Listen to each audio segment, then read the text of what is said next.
ओम शांति। ओम शांति। मनुष्य जीवन का लक्ष्य क्या है? आज कहते हैं सभी मनुष्य की यही चाहना रहती है कि कमाया, खाया, सोया, ऐश मौज किया, यही मनुष्य जीवन का लक्ष्य है। परंतु ऐसा नहीं है कि मनुष्य जीवन का लक्ष्य है कि हम श्रेष्ठ कर्म करें।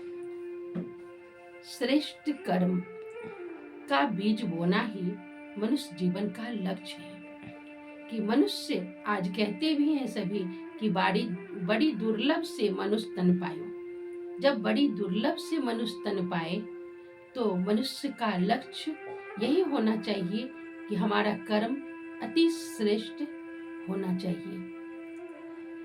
श्रेष्ठ कर्म ही हमें श्रेष्ठ गुण, शक्ति, आनंद, प्रेम, पवित्रता जीवन में लाता है।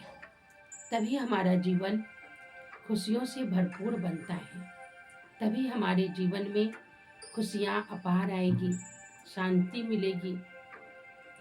श्रेष्ठ जीवन के लिए हम आत्मा, परम पिता परमात्मा हम बच्चों को रोज श्रेष्ठ कर्म करना सिखलाते हैं ज्ञान रूपी अमृत के द्वारा। रोज परमात्मा हमें ज्ञान रूपी अमृत अर्थात मुरली, महावाक्य, ज्ञान, अच्छा कर्म कि हर मनुष्य आत्मा को हम परमात्मा का परिचय दे, भटके हुए को राह बताए, सभी को सुखी जीवन कैसे हो, हर एक मनुष्य अपने जीवन में सुख कैसे प्राप्त करे, उसके लिए हम बच्चों को परमात्मा जो शिक्षा देते हैं रोज का शिक्षा कि तुम बच्चे अति श्रेष्ठ मूल्यवान आत्मा हो, मनुष्य से देवता बनने वाली आत्मा हो,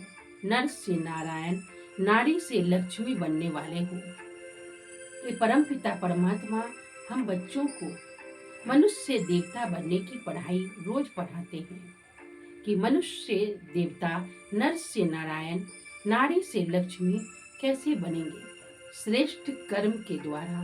वो कर्म है परम पिता परमात्मा शक्ति, आनंद, ज्ञान, गुण, प्रेम के सागर हैं। और परमात्मा से जब हम आत्मिक रूप में स्थित होकर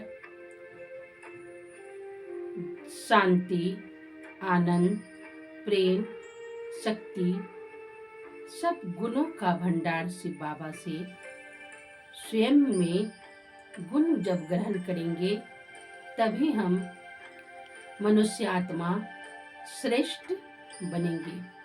तभी हम श्रेष्ठ बन श्रेष्ठाचारी दुनिया में जाएंगे। सतयुगी दुनिया, विश्व महाराजन की दुनिया, जहाँ देवी देवताओं की दुनिया है, जिसे हम स्वर्ग कहते हैं, वो दुनिया में जाएंगे। उसके लिए हमें परमात्मा के बताए गए राह पर चलना होगा। परम पिता परम शिक्षक बनकर हमें रोज शिक्षा देते हैं। मीठे बच्चे, तुम आत्मा हो, तुम्हारा पिता परमात्मा है, तुम परम धाम के वासी हो। इस धरा पर सृष्टि रूपी नाटकशाला पर कर्म करने के लिए, पाठ बजाने के लिए आए हो। परमात्मा तुम बच्चों को श्रेष्ठ कर्म ज्ञान देकर सद्गुणों से तुम्हें सजा रहे हैं। उसे अपने जीवन में धारण करेंगे तो श्रेष्ठ बनेंगे। फिर परमपिता परमात्मा परम शिक्षक रूप में पढ़ाकर परमपिता हमें सतगुरु के रूप में पालना भी करते हैं। परमात्मा हमें